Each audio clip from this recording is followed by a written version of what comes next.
I'm here with Francis Ngannou's coach, Dewey Cooper. Dewey, Ngannou picked up a first-round KO over Junior Santos last week in Minneapolis. Could that fight have gone any better for Francis? Only if he knocked him out with a head kick or something. And that was a great night for us, and we're very thankful. Is that the fight you're expecting? I mean, Ngannou obviously has a lot of power, and he showed that once again on last Saturday. But is this the match, or how it went down? Is that what how you saw it going down? That's precisely what we expected. I said it in the pre-fight interview that it would be a knockout, an early knockout, and it happened exactly like we knew it would. Is this the biggest win of Francis' career? Or, I mean, he has big wins. Kane was a big one. Curtis Blades, another win over him. Was this the biggest, though? I think Overeem was the biggest simply because of the body of work Overeem had. Been a K1 champion, been a Strikeforce champion, just kicking ass in every sport he's been in. He was kind of the boogeyman of the division as far as a striker, a world-class striker. And the way Francis stopped him was really, really incredible. It was a gargantuan of a knockout, so I think that was a pretty big win. But when you're in the top 10, top 3, top 4, top 1, top 2, every win's big, and we're very appreciative of it. This time last year, Francis was in a whole different spot. He had the International Fight Week, he lost his second straight fight. Since then, he's bounced back with 3 straight wins.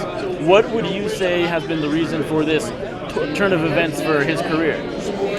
Well, before those losses, he was on a monstrous streak, knocking everybody out, not even get through one round. No one's perfect. In other sports, a team can make the wild card and still win the Super Bowl. You know what I mean? Sure. You could be an 8 seed in basketball and win the NBA Final Championship. So fight's the same way.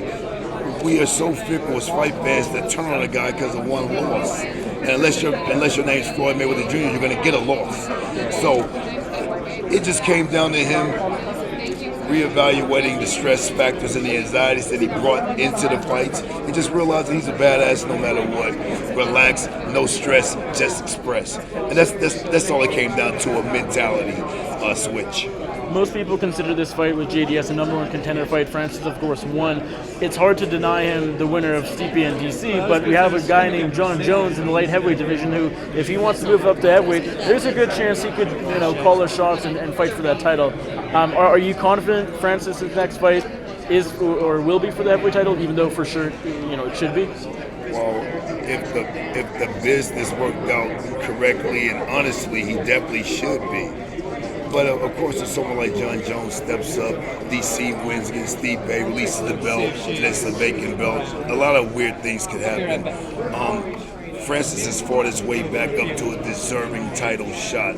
Absolutely no doubt. The dynamics of what happens are yet to be seen, but we're ready for it, we expect it, and we want it. And if it doesn't happen, whomever we fight, he'll be ready for that endeavor also. Would you prefer he fights Stipe in a rematch to avenge that loss from last year, or DC in a different matchup? Doesn't matter to me. As the coach, I see no faces, I see challenges. Whomever it is, we're going to prepare for that opponent and to prepare for victory against that opponent. Let's say if DC won and he fought DC and won the belt, I'm sure Stipe would get a shot at it either way. Sure. So at some point, I'm sure he'll fight Stipe again. But at this point, we don't care. We just want to win. We just want the strap. Say if DC beats Stipe next month and then the Jon Jones trilogy at heavyweight is put together, would Francis sit out and wait for that and just wait for his opportunity to fight for the title, or would he maybe take one more? I can't answer that question. That's honestly between him and AAA. CAA is management company.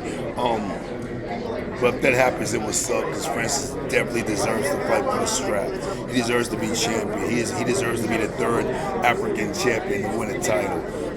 So we'll see if the politics of the game forbids that, but we don't expect it to. He's knocking everybody out, and I don't see anything differently happening in the future.